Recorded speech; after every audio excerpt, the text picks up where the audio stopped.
4 anos após o 27 de janeiro de 2013, quando 242 pessoas morreram e outras centenas ficaram feridas, Santa Maria reúne-se novamente para tentar buscar a elaboração do luto e também lutar ainda pela necessária responsabilização sobre a tragédia da Boate Kiss. O Extracampus reúne hoje, no 27 de janeiro de 2017, 2 especialistas que integram a programação em relação aos 4 anos da tragédia da Boate Kiss. O professor Márcio Seligman, professor da Unicamp, doutor em Teoria Literária pela Universidade de Berlim, e a professora Rosana Borer, psicóloga e também integrante do Instituto Condor, doutora em Emergências e Catástrofes. Nós vamos conversar com eles, que fazem parte das atividades aqui organizadas para trabalhar exatamente todas as consequências e as relações em torno dessa tragédia de Santa Maria e do Brasil também. Professor Márcio, para começar, a lembrança, a memória que vocês têm dessa data, do 27 de janeiro de 2013, onde o senhor estava e quais são as lembranças, as memórias que vêm? Bom, nessa manhã desse dia, 4 anos atrás, eu me lembro que eu recebi essa notícia em choque, como todo o Brasil e o mundo, na verdade, recordando também outras tragédias, da nossa história e pensando como que isso se repete sempre, essa revolta, que lamentavelmente, eu devo dizer que cheguei aqui ontem, percebo que essa revolta ainda está instaurada aqui.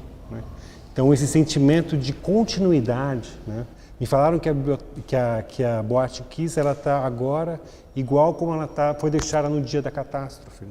Eu acho que isso é uma coisa, para mim, isso é uma metáfora do que aconteceu. Essa suspensão do tempo, uma dificuldade das pessoas, da cidade, dos políticos, das nossas instâncias jurídicas, de enfrentar essa situação, esse congelamento do tempo. Que é um congelamento do trauma, Minha colega que é psicóloga aqui pode falar com mais qualidade, com mais, conhecimento do que eu.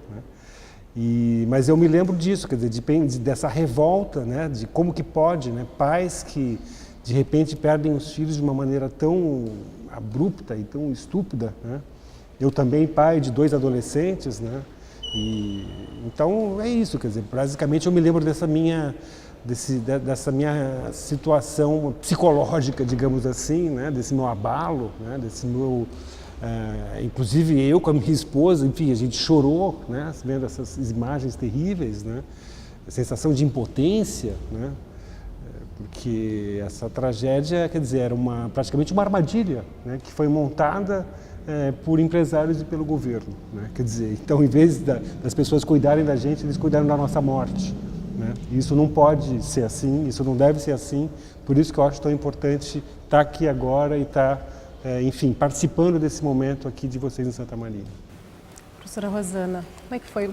Então, Karine, foi bem interessante o momento, porque eu recém tinha fundado uma associação brasileira de psicologia nas emergências e desastres. E nós tínhamos nos reunidos com os diretores da associação para fazer o plano estratégico de como se atenderia uma tragédia. Eu já trabalhava com essa área há muitos anos, mas a gente estava realmente criando o plano de trabalho da associação quando no meio da reunião nos informaram da tragédia e eu e mais 3 diretores viemos para Santa Maria no próprio dia 27, já durante a viagem, trabalhando aquele plano semi-completo. E chegamos aqui, indicados pelo Conselho Federal de Psicologia. Cheguei à noite, encontrando já o velório coletivo, um sofrimento extremo das famílias. E uma coisa que me chamou muito a atenção, professor, foi que, além do sofrimento das famílias, os jovens, amigos ou irmãos, tiveram um impacto que normalmente a gente não reconhece em outras tragédias. Como morreram muitos jovens, morreram seus pares. Aqui é uma cidade universitária. Então, muitos deles moravam com estes outros amigos. Então, a família deles deixava de ser a própria família para ser os amigos. Então, a mesma consternação, o mesmo sofrimento que eu vi nos olhos dos pais, eu vi nos olhos dos amigos. Então, me chamou muita atenção, porque foi de todas as tragédias que eu tinha atendido com jovens, especificamente foi essa.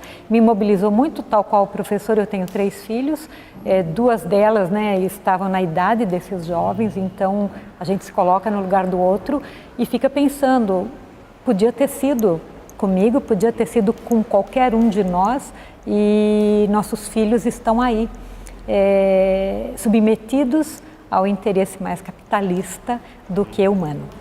Simbolicamente, essa questão que tu levantas, Rosana, é importante porque, exatamente como tu falaste, Santa Maria é uma cidade universitária, né? Nós estamos aqui na TV universitária, isso teve um impacto muito grande para a universidade, que é um dos corações da cidade.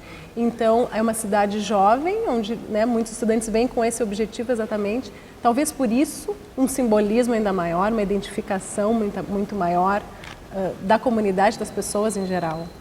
E, se você me permite, um outro ponto que ficou muito evidente para a gente, além dos pais e dos amigos que ficaram enlutados de uma maneira bastante acentuada, nós fazemos parte do grupo GP Forma, do professor Dr. Amarildo Trevisan, que trabalha catástrofes na UFSM, em Filosofia da Educação.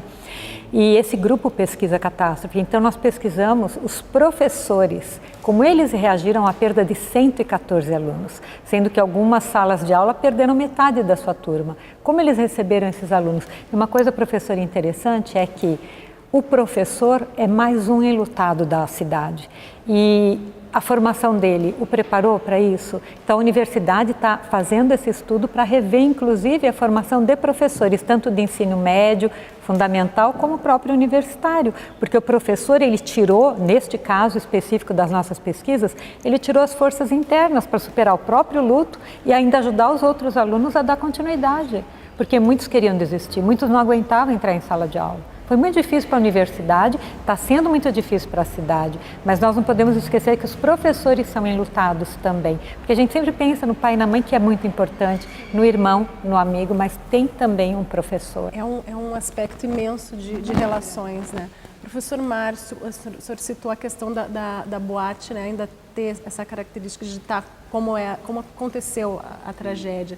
Hoje, o que o senhor identificaria como a principal chaga? O que ainda, passados 4 anos, é a principal dor em torno da tragédia? Bom, sem dúvida, né, essa questão do luto, que é um luto que é interminável, né? Você perdeu um irmão, um filho, etc. Isso aí não tem, né, nenhuma dúvida. Agora, o que é um horror é que nesse trabalho, depois de catástrofes como essa, tem vários níveis, digamos assim, da elaboração, né? Tem a questão, por exemplo, da busca da verdade. Até hoje essa verdade não foi revelada, não se sabe exatamente toda a história. Eu estava conversando com advogados, inclusive, aqui hoje de manhã. Não está tudo claro, tem um monte de coisa obscura. Isso é importante, porque esses elementos são dados de realidade que ajudam justamente os enlutados a elaborar aquele fato, né? Quanto, digamos assim, menos absurdo, mais elaborável, né? Ele tá jogado para o campo do absurdo, né? do sem sentido, né? E ele tem que ser justamente simbolizado de alguma maneira, né? Então, a verdade é muito importante. A verdade também jurídica, no sentido de um reconhecimento por parte das instâncias jurídicas, né, aqui de Santa Maria, estaduais ou federais, que seja, ou até da América Latina, já que foi parar agora na Comissão Interamericana, né, de Direitos Humanos. Quer dizer, pensar essa questão jurídica como sendo crucial, ela é muito importante para se elaborar isso também, porque busca-se uma justiça. É óbvio que não existe uma restituição, não existe volta dos mortos, nada disso, mas a justiça, ela existe para funcionar, né? E ela está emperrada, né? Então isso também é fundamental. E também uma restituição em termos simbólicos na cidade, essa questão das marcas da memória, né, dos memoriais que estão se discutindo agora, né? Parece que a prefeitura anterior, por conta talvez de um certo receio de ser processado, acabou se distanciando dessa questão, né? E agora está sendo enfrentada essa questão. Eu percebi hoje uma predisposição da parte do novo prefeito de realmente levar adiante isso. Isso é fundamental, porque isso rompe com esse processo que aconteceu nesses 4 anos, terrível, de isolamento dos familiares, né? Eu acho que justamente o movimento é o oposto, que é o correto, né? O movimento de diálogo, de recebê-los, né? E de mostrar para eles que esse luto também é um luto de toda a comunidade, né? Justamente esse momento faltou na cidade, teve um grande isolamento, eles estavam se sentindo, inclusive, hostilizados, né? Os pais da associação, né? Quer dizer, a última coisa que pode acontecer, eu acho que é isso, eles têm que se sentir recebidos, eles estão se sentindo hostilizados, né? Então isso tudo aprofunda mais essa situação de luto, de melancolia desses pais, desses familiares, desses amigos, né? E então, quer dizer, eu acho que a gente está vivendo agora, a impressão que eu tive, né? Um momento de inflexão, que eu espero que ele de fato leve para ações efetivas, tanto no âmbito dessa elaboração simbólica, como no âmbito da elaboração jurídica.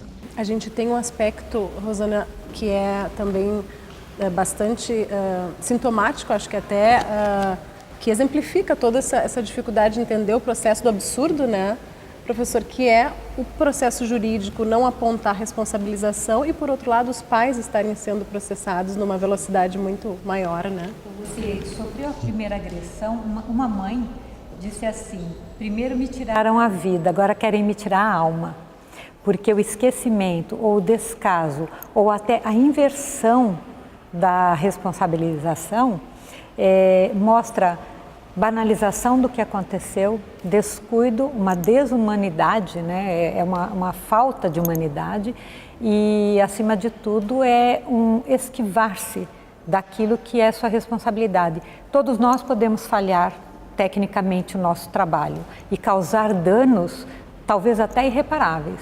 Mas o que a sociedade espera é que você assuma a responsabilidade sobre as consequências e procure fazer o melhor para reparar os danos que você causou. Porque, eventualmente, você pode estar dirigindo seu carro e sem querer atropelar uma pessoa, não foi intencional.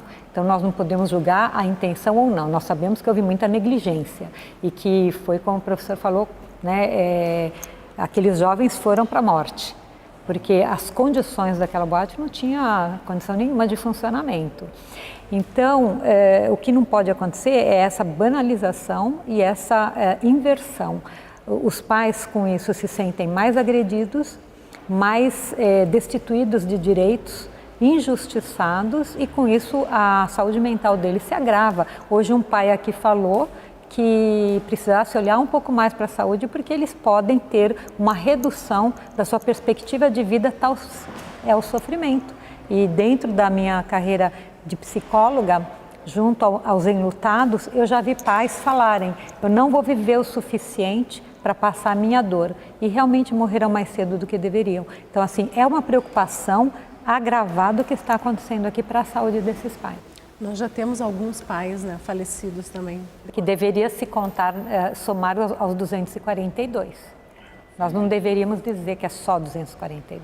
Vamos continuar conversando sobre esses aspectos e outros em seguida no segundo bloco do Extra Campus, que fala sobre a tragédia da Boate Kiss.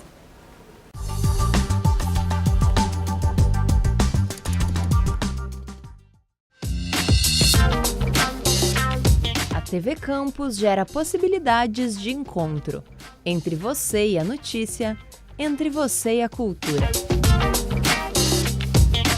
A informação circula, se move com o ritmo da UFSM.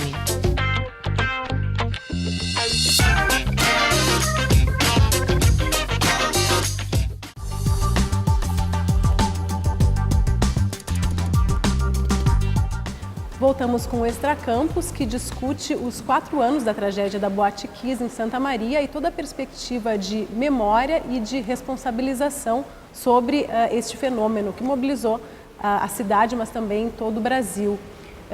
Professor e Rosana, professor Márcio, a gente vinha aqui falando de todas as consequências também para a saúde, né, mental dos pais, é uma gama de consequências de relações, né, que um fenômeno dessa envergadura, desse tamanho, né, gera. No plano jurídico, o professor também já tinha citado, a gente tem alguns aspectos bastante demarcados e que são bastante nebulosos ao mesmo tempo, né? Nós temos toda essa mobilização aqui em torno dos 4 anos, com uma programação extensa, e a gente tem, ao mesmo tempo, uma ausência do Poder Judiciário nessa discussão, né? Isso também não é emblemático, de certa forma? Bom, quando eu fui convidado para vir aqui, eu falei que seria importante convidarem psicólogos, advogados e sobreviventes, né? Que eu acho que são atores importantes nessa questão da memória, né? Que eu estava focaram nessa questão da memória, mas para mim, como eu falei, a memória faz parte dessa elaboração da memória, a elaboração jurídica. Uma coisa não pode ser separada da outra, porque a gente está tratando de um desastre que aconteceu por causa de certas coisas que não foram feitas, que deveriam ter sido feitas, certos controles da parte do Estado, da parte dos empresários e enfim, das pessoas, dos bombeiros, etc. Então tem muitos agentes envolvidos, né, nessa tragédia, e é evidente que o aspecto jurídico levaria, né, a elucidar isso, dar justamente como a Rosana colocou, quer dizer, a gente está lidando com questões humanas, somos humanos, nós erramos, nós falhamos, mas essas pessoas que falharam têm que aparecer. A gente tem que, como eu falei, entender o que aconteceu para tornar isso um monstro, digamos assim, mais passível de a gente olhar para a cara dele. Inclusive tem essa coisa da resistência, pessoas que não conseguem nem tentar se lembrar do que aconteceu, preferem o silêncio e se esquecer, porque isso se transformou num monstro, né? E de fato é um monstro, é uma coisa terrível, mas a gente tem que conseguir de alguma maneira dar uma face para ele, tentar entender o que aconteceu e elaborar, né?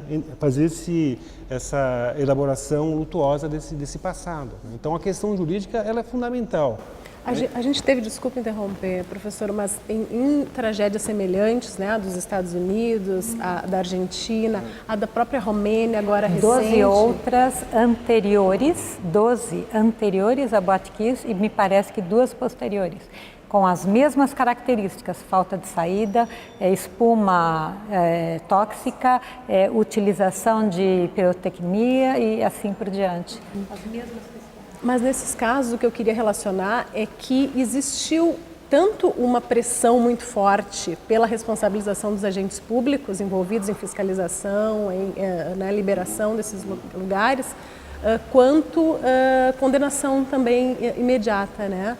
Isso torna um pouco mais complexo da gente aceitar a forma como foi tratada a tragédia de Santa Maria. Sim, porque a sensação não só para os familiares e afetados, mas para uma comunidade inteira externa. Eu não sou daqui de Santa Maria, a sensação que nós temos é de descaso, é de um não cuidado suficiente. Foi insuficiente o cuidado neste aspecto e em muitos outros.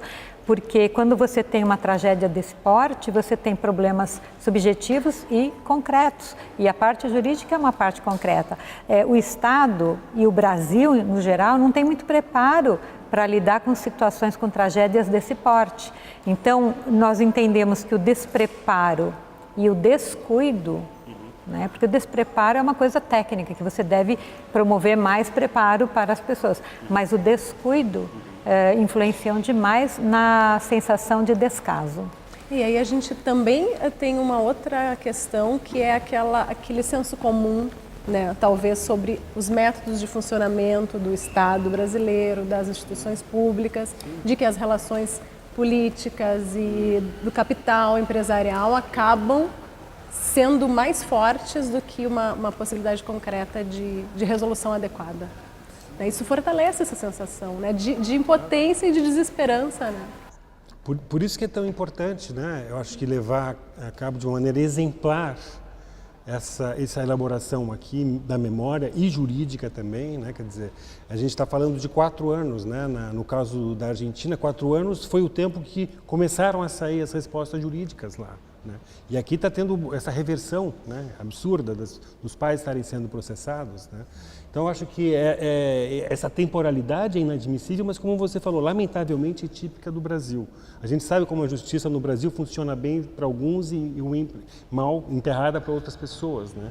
Então, a gente tem que utilizar esse momento para tentar mostrar que não é sempre assim, que a gente pode ser diferente, né, que a gente pode mudar a nossa cultura política, né? Essa mistura entre o privado e o público, né, que de uma maneira muito perversa acontece no Brasil, né, e conseguir tentar separar melhor esses interesses, né, e mostrar justamente, quer dizer, fazer com que as pessoas cumpram as suas responsabilidades. Se você tem que fiscalizar uma coisa, você vai efetivamente fiscalizar. Quando você fala de segurança, você fala de procedimentos, você fala de legislações, coisas muito específicas e muito claras, concretas. E como você trouxe, muitas vezes, a gente vê isso no Brasil acontecer, que interesses, às vezes, políticos ou de outra monta, sobrepõem aquilo que é registrado como procedimento, não tem dúvida, o procedimento é como uma matemática. Se não se pode entrar num local de incêndio após ter saído, isso é um fato, tem que isolar a área. Se você precisa responder juridicamente para verificar se a lei foi ou não cumprida, isso também é muito claro. E o que a gente vê no Brasil é que estas questões, elas deixam de ser cumpridas desta maneira, com esta clareza, com esta simplicidade. E é meio matemático isso, 2 mais 2 é 4, então o procedimento não foi cumprido, tem que ser visto por quê? Agora, quando isso não é tratado desta forma, então fica obscurecida as razões, dando margem a qualquer tipo de interpretação, piorando a situação. A partir disso, a partir desse quadro todo que nós temos, né, foi muito discutido na atividade da manhã, né, na roda de conversa aqui no início das atividades. Como Santa Maria pode se preparar? Eu acredito que o objetivo da vinda de vocês também, como especialistas, né, na elaboração do luto, no tratamento de emergências e catástrofes, como Santa Maria pode se preparar para elaborar a partir de agora melhor essa tragédia? Que ações poderiam começar a ser feitas comunitariamente para indicar algum caminho nesse sentido? Bom, eu acho que antes de mais nada, suspender esse processo de desautorização dos que sofreram. Eles estão se sentindo desautorizados, como se eles não tivessem direito de ter o seu luto, de ter a sua revolta. E isso é uma espécie de retraumatização, eles são retraumatizados por isso constantemente, né? Isso é um conceito psicanalítico do Ferenczi, né, que fala justamente a origem do trauma está nessa desautorização, no não reconhecimento. Que nem a mulher que fala, eu fui violentada sexualmente, e você fala, não foi, isso é uma invenção tua. Então você está retraumatizando, né? E é como se a cidade estava, de certa maneira, fazendo isso com esses familiares, né? Com essas pessoas que se sentiam muito próximas e muito envolvidas nesse luto, nesse desejo absolutamente legítimo de reparação e de justiça, né?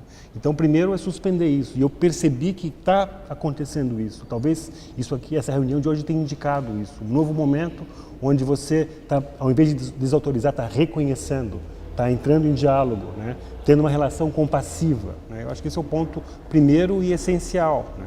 O segundo, essas questões, por exemplo, discussão sobre os memoriais. Parece que tem 3 propostas no momento na cidade, eu acho super importante, mas sempre lembrando isso que também foi pontuado agora de manhã, que essa discussão tem que passar pela associação, pelos envolvidos, pela cidade, né? Não pode ser uma coisa imposta ou por empresários ou por políticos novamente, porque isso seria estar repetindo erros, eu acho, né? A coisa tem que ser discutida, as pessoas têm que estar envolvidas, tem que se fazer coisas, enfim, promover concursos transparentes para se escolher isso e não vir novamente com soluções já prontas, não se sabe de onde. Então, acho que isso também é uma questão muito importante. E a questão jurídica, né, que eu volto a insistir, que ela tem que tomar um novo rumo. Agora, mas eu acho que a pressão tem que continuar, a cidade tem que se organizar. Eu acho que o caminho, digamos assim, que está aberto eventualmente, do simbólico, né, dessa construção desses espaços de memória, pode dar um maior ímpeto também para essa luta jurídica. Eu concluiria até usando palavras do professor, que eu sou uma estudiosa das produções científicas dele e eu admiro demais, que quando uma tragédia ocorre, há uma separação, há uma barreira que deixa os afetados de um lado e todos os outros do outro. Então, a primeira coisa que nós temos que fazer é criar uma forma de religar esses que ficaram do outro lado da tragédia e que estão ali isolados. E isso de que forma, de uma forma mais prática? A cidade que vive o tempo da necessidade de se reorganizar, de retomar logo o seu cotidiano, de funcionar mais rapidamente, e a gente vive o tempo da urgência, da retomada do cotidiano, ela precisa integrar dentro desses conceitos dela a questão de que o luto pode se prolongar. e que não é a hora em que a gente já quer funcionar novamente que aquela pessoa que perdeu um filho está pronta para isso. Então, quando a gente não integra a dor, além da alegria e da produtividade, a gente está cindindo. Isso é uma esquizofrenia coletiva. A gente está se permitindo adoecer como uma comunidade. Então, nós temos que integrar o bom e a dor, a alegria, a tristeza, tudo isso faz parte.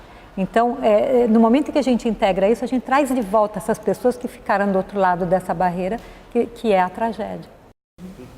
De alguma forma, a impressão que se tem até hoje, acho que só para finalizar, vocês já finalizaram praticamente de uma forma muito importante, né, para apontar esses caminhos, é que esse grupo, tanto da associação quanto das pessoas que prestavam algum tipo de apoio, eram heróis, né, nessa luta. E que agora, como o professor Márcio disse, me parece que é um novo momento de reenvolvimento da cidade com esse tema. Isso, estabelecer pontes, canais. A gente está num momento lamentável de construção de muros no mundo. E a gente tem que dar o exemplo de que o que a gente tem que fazer é construir pontes, canais de diálogo. Não deixar essa separação continuar, porque isso adoece as duas áreas, tanto os afetados como todos os outros. Muito obrigada, psicóloga Rosana Borer, do Instituto Condor, doutora em Emergências e Catástrofes, e o professor Márcio Seligman, doutor em Teoria Literária pela Universidade de Berlim, professor da Unicamp, pela participação aqui nas atividades, né, em Santa Maria, em alusão aos 4 anos da tragédia da Boate Kiss, e também pela participação aqui no Extra Campus, que voltou a discutir toda a elaboração do luto e também a busca por responsabilização em relação à tragédia da Boate Kiss. O Extra Campus fica por aqui. Nós voltamos no próximo programa discutindo temas de interesse da universidade e da comunidade de Santa Maria. Obrigada.